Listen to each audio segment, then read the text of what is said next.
Welcome, everybody, to the first podcast for the Georgia Track and Field Cross Country Coaching Collective. We're excited to talk to you about some different topics and jumpstart this idea that Nick and I had, and Chris Mayer as well, who can't join us today, but will be joining us on future episodes.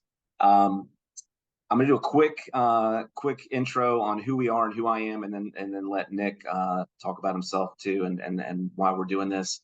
I'm Andy Christie. I coach at Mill Creek High School, head cross country boys and girls, assistant boys and girls track coach. This fall will be my somehow 25th year of coaching, which is crazy. And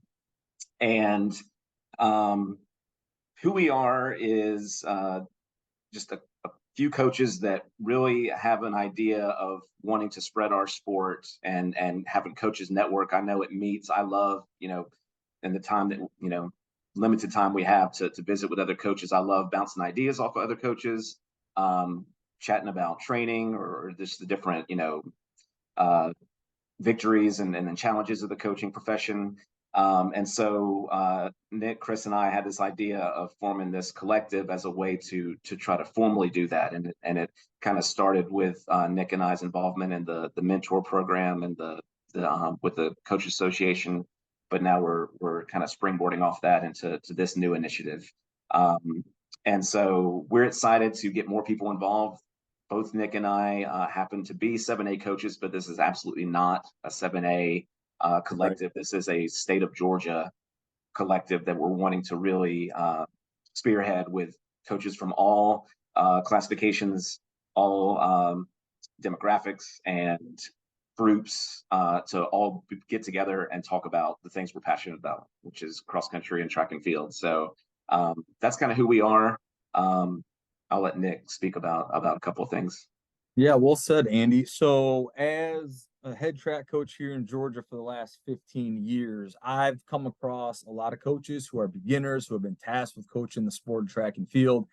And our goal is just to network and assist and help coaches any way we can with our own experiences. I'm by no means a guru, an expert in anything I'm saying. I'm just speaking on my experiences as a high school coach here in the great state of Georgia for the last 15 years. And prior to that, I was a head coach for 4 years prior out of state.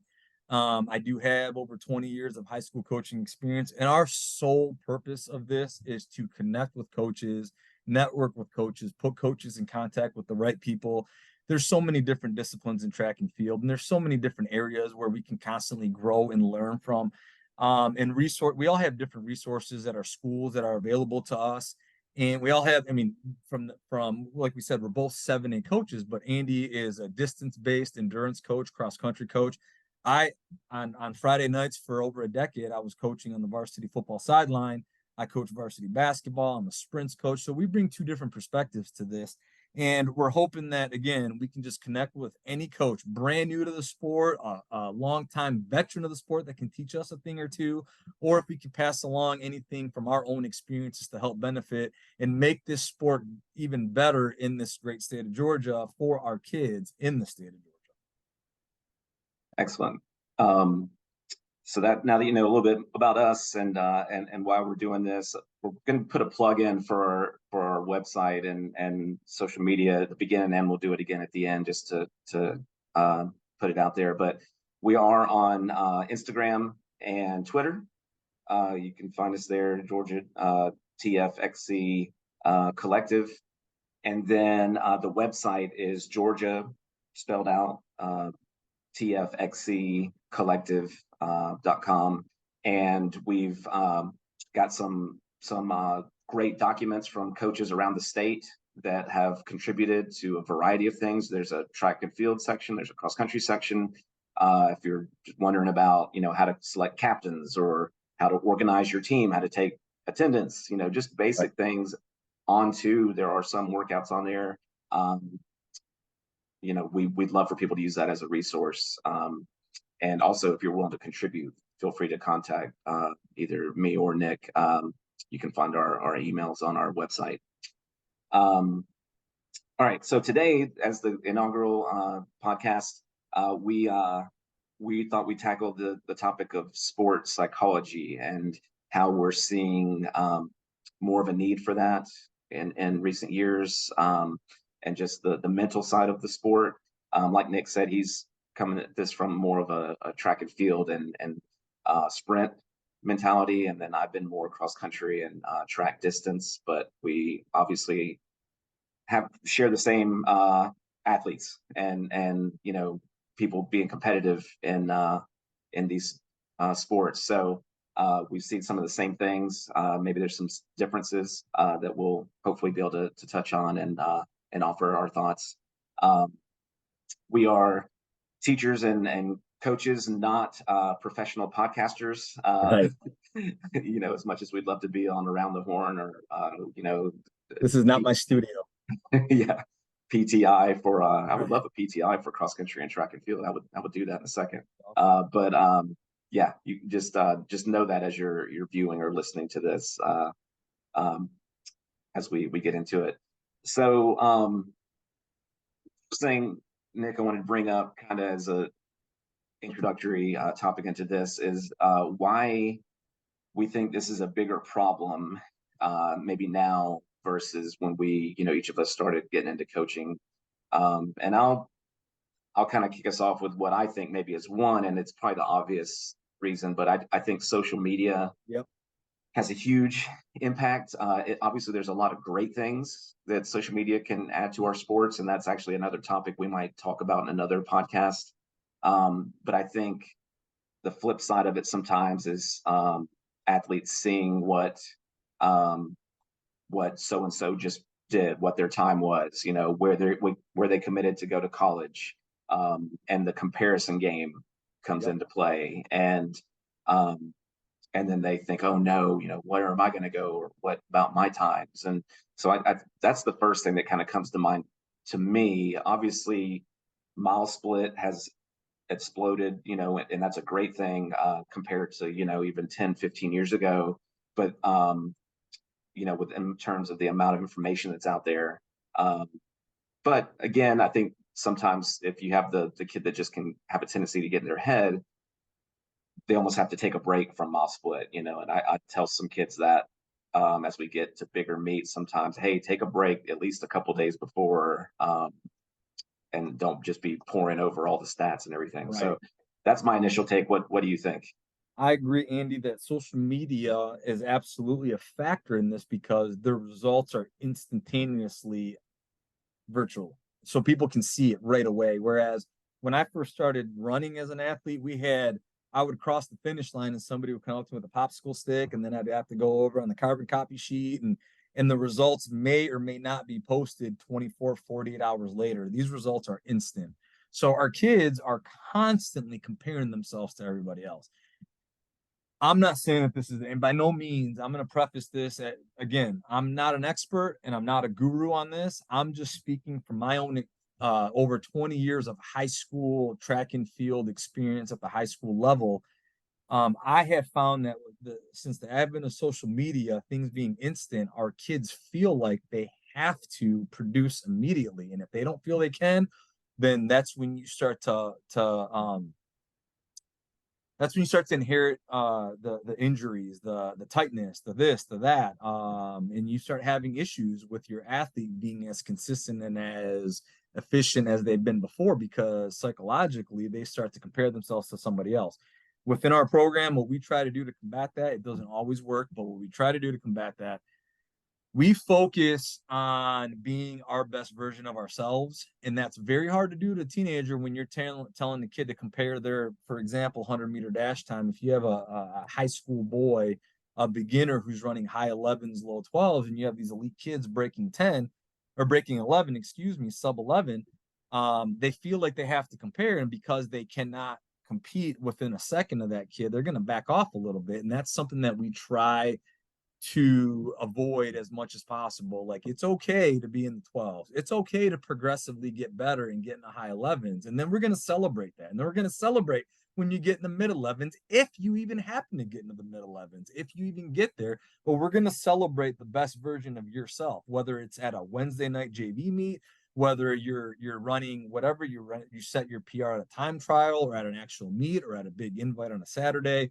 whatever it is, our athletes, when they PR, we try to celebrate that stuff and try to let them know that your hard work throughout the last however many weeks or months contributed to this. What this person did over here is so irrelevant to what you're doing right now. And we try to connect that with our kids. It doesn't always work. But for the most part, our varsity athletes who are competitive do understand that. They do understand that they have ability. And then also what we try to do to combat that is we goal set. Now we don't put things in print. We don't put it in writing because goals change periodically as you know, as the athlete improves or whether an injury takes place and it sets us back. But a goal is always a work in progress that we're talking about, but we talk about it almost daily. So they understand what they're out there for so they can be at their best.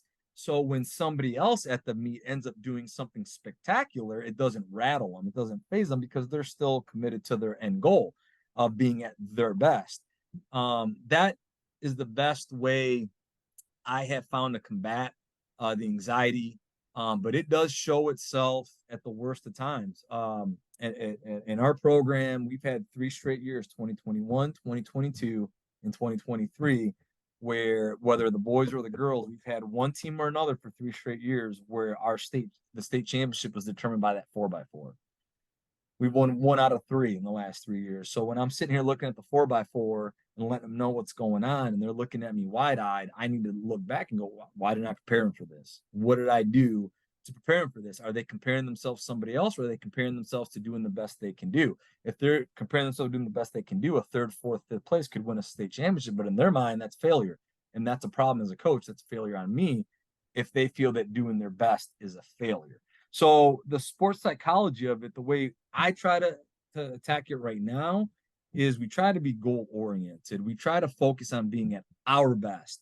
Whatever our opponent is doing, in track and field, you can't set up a 2-3 zone defense like you can in basketball. You can't run a cover 2 scheme and like you can in football. In track and field, the best defense is an amazing performance, right? So that's what we try to focus on within our school. But social media, Andy, to your point, it's instant. Kids can see right away what's happening at other meets, let alone where they compare. And Mile Split has all that great information on there. Not Mile Split by no means is an issue. I'm not saying that Mile Split's the issue, but all that information, it's been evolving. And with technology, as technology has been evolving, so has the amount of information that's being passed along immediately. And our kids have that information. And then I was kind of blown away and shocked. Our girls 4x8 was at the All Metro banquet, and they said on stage interview that they were looking up everybody else's stat. And I'm thinking like that's exactly what we don't want to do. But the kids nowadays, that's what they're looking because the information is there. They can with push of a the push of an app, you get whatever information you want immediately, and you can see where you stack up in rank. And when you're talking about a sport where mano a mano, it's competitive as it gets. Unless you're on a relay, you have to depend on yourself. And that type of stress, and these kids put stress and anxiety on themselves, and it's counterproductive to their performance. And ultimately, it hurts the team. So as a coach, we try to focus on being at our best. We do not focus on our opponents up until we get to the very end, the state meet. We don't focus on opponents at all. We focus on us and being at our best, our technique, our strategy, whatever it may be. I found that has been our best method at trying to get our kids best prepared for the high pressure, high stress events. The state meet is, it's high pressure when you feel like you should be doing something. You've been working for this for a long, long time. It's high pressure, and I want our kids to have confidence walking onto that track or onto that runway or into that sector, whatever it may be. I want kids having confidence. How do you do that? You're goal oriented. You work towards being at your best is how I found us to be the most effective. I know 100%. I feel like, and I have some ideas of things that we've done in the past too that I'll share. But you touched on a great kind of the next point, which is how does it show itself? And you mentioned the kids constantly checking the stats. I know in cross country, and I'm sure in track too, we get type A kids. We get kids that are very particular.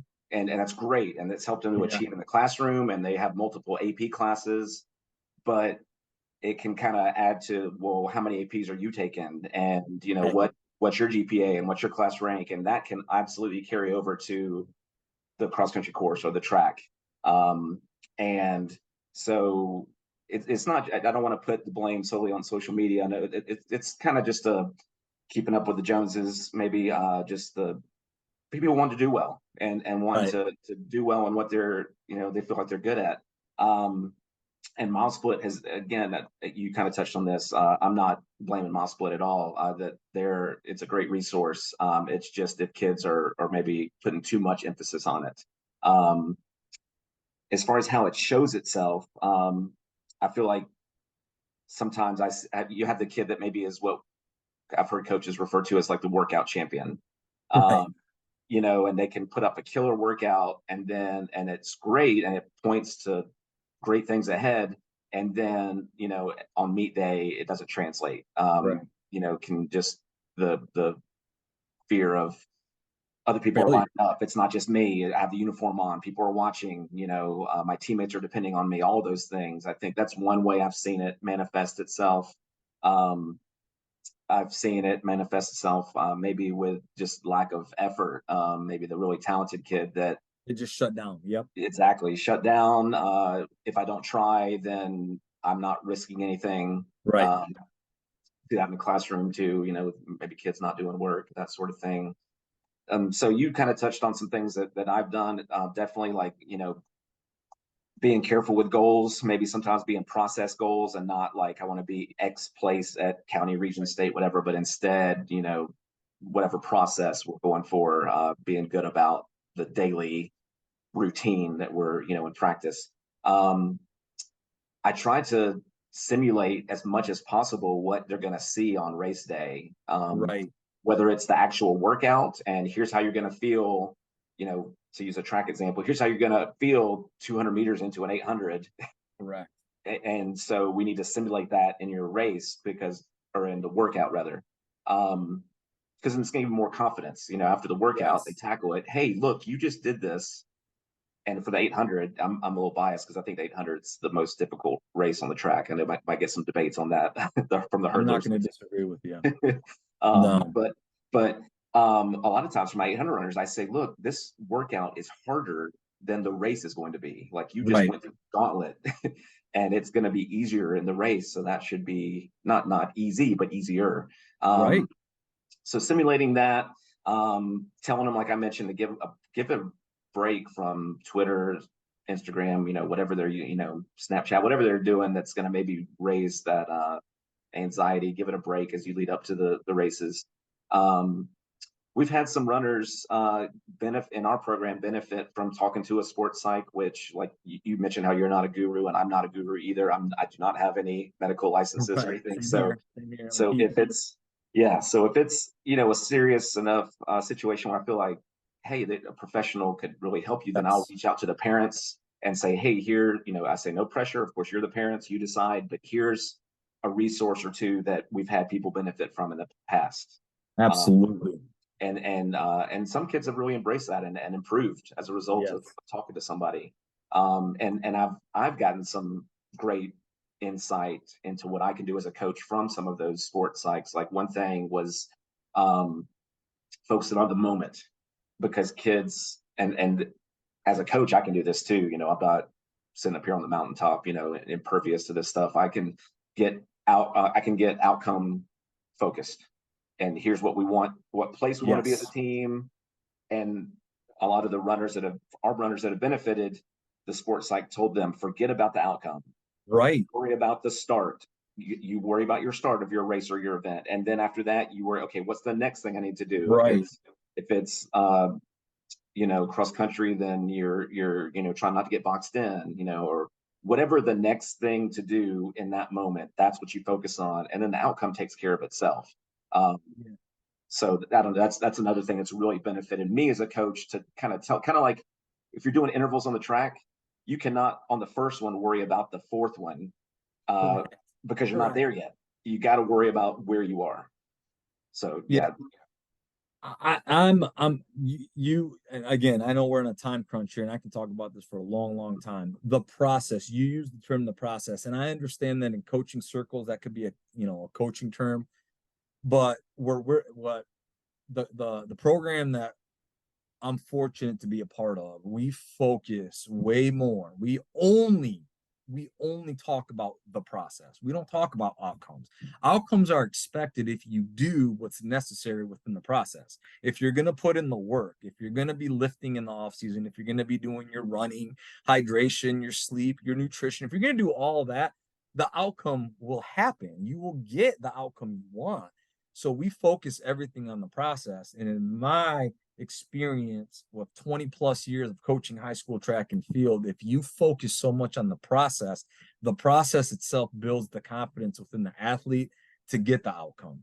If you only focus on outcome, if you're only banging away at that PR time, whatever that PR time or mark or distance is, and you're only preaching that, but you're not talking about how to get there, there's a problem. And that's where your athlete may have a deficit in confidence there where it's going to show itself like you described. It's going to show itself in competition. It's going to show itself beforehand. So we are so focused on the process. And I know it's very cliche right now in the coaching world to use that term, the process, but it is, if you understand what that means, the process is everything. For me, our practices at Marietta are based on preparing kids for meets. So yeah, we, like you just said, this is going to be a harder workout than the actual race itself, but we're preparing you for that race. Mhm. The workload that you're taking on today is going to prepare you for this. And we try to explain that stuff to our kids a lot. And we tell them when they went through a hard workout, we let them know, hey guys, this was hard. You just did a very difficult workout, strenuous workout, but you made it and you got better for it. So we make sure we emphasize that. We hit that point home as they're all laying across the track. Like we make sure, like, hey, look what you guys just did. We just got better. So in all my years, that's been the best way to combat most of the issues we get with the psychology of the pressure of sports. It doesn't always work though. Every athlete is different. It's not a cookie cutter approach to this. Every person is different. They all have different needs. They all have different, you might have two 800 runners who are producing the same results, but the way to get them there are two different ways or two different paths to get there. You may have to train these kids totally different because psychologically one can absolutely handle a long, tough workload and one cannot. You know that, but the one has talent that cannot. So you have to work around that and you have to make sure that you're putting forth a plan for that kid to be successful. Now, at the end of the day, though, sports psychology, the athlete has to be willing and ready to do whatever it takes to be successful. And if a kid's not willing to be successful, if they're cutting corners and all this and that, and you're watching that happen in practice, they're not going to build confidence, which you're going to see it manifest itself in the meet because they're not going to have the confidence in themselves to go do it. So it may result in a little bit of tightness, a little bit of whatever to get themselves out of a race. So I've also noticed that if a kid's not really working throughout practice, it's not going to happen at the meet. I rarely had a kid who excelled in meets that doesn't put in the work at practice. So for us, the process is how we try to best prepare our kids for this high strenuous competition. Excellent. And I think we're going to give people maybe a couple more minutes here of some other things you can do. You've already given them some great pointers of things that they can do. I'm trying to think of other things we do. I've had to adjust, like I give in cross country, I guess with track as well, but more in cross country. I'll give, hey, here's the kind of strategy for this upcoming meet. And I've had to tell some kids, hey, if this sheet stresses you out, don't look at it.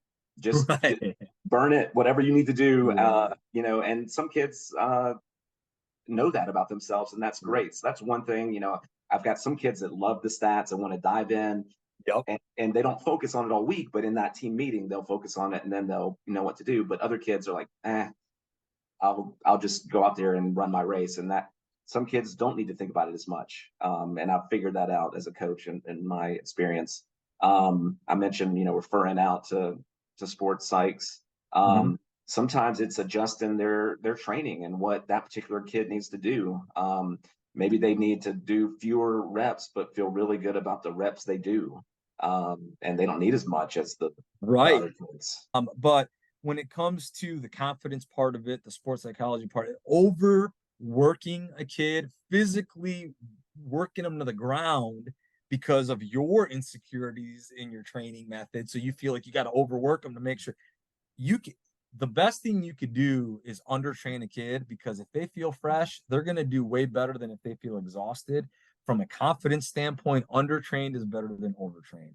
Overtrained is an insecure coach, is what and I'm speaking from my own experience. I'm not talking about any other coaches on my staff. I'm talking about me. Anytime I've overworked a kid, it's been because of my own insecurities of not doing my homework or my due diligence and feeling unprepared and feeling like I have to overdo it with this kid to get him ready.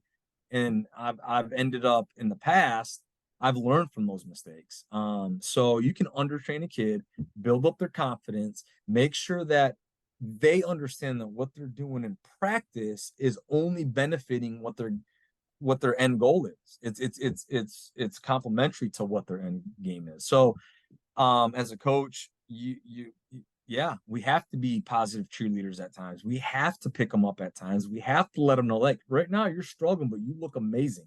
You're hitting your times, you're doing that. We're going to cut it short. Even if they look at you like you're crazy, psychologically, that could be a huge advantage to letting a kid know you look amazing right now. You look great. We don't need to do anymore. Right. That benefits a kid when it's true, and you can tell them that you can cut it off. Overtraining is only going to hurt the kid. So I have found that the process for us is the big focus, not the meat, not the meat. Yeah. It's the practice itself. Um, and now, and hopefully the audience will see this. We get passionate about this stuff, and you just said something that reminded me, and I know I said a couple minutes, but we're gonna extend this a little bit more because this is good stuff. You just reminded me that for me, this will be my last point, I guess I'll make, is that I've got to take care of myself if I'm gonna be the best coach that I can be. So my own sports psych and my own brain that gets, into the numbers and the kids and, all that stuff, that I've got to make sure I've got a good motivation, because I can relate 100% to what you just said.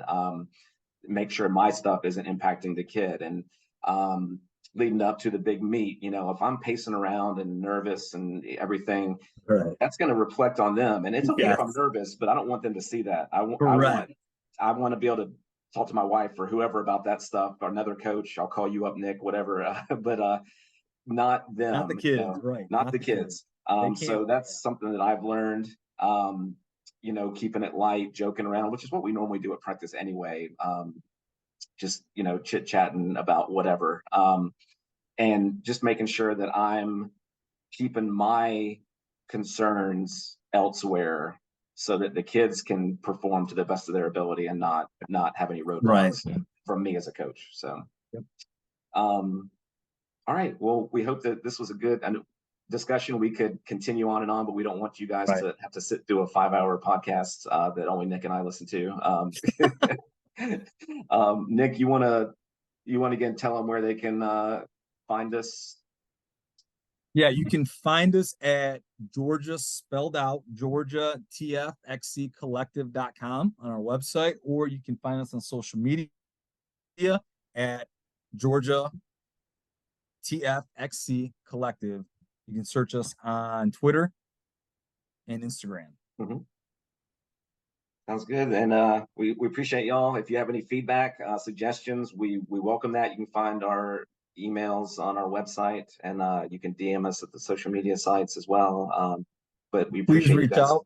Yeah. Yep. Please reach out. Please network. Please let us know if and when and how we can help with whatever experiences that we have. We want coaches to network. We want to be a source for coaches to reach out to if you need assistance and anywhere track and field related. We want to be able to grow the sport so our athletes here in this state can continue to be successful. This is strictly for the benefit of the sport, and for us to share our experiences to help new coaches, experienced coaches, for experienced coaches to help us included. So this is a collective for all of us to benefit from. Well said. Thank you, Nick. Thank you, everybody, for watching.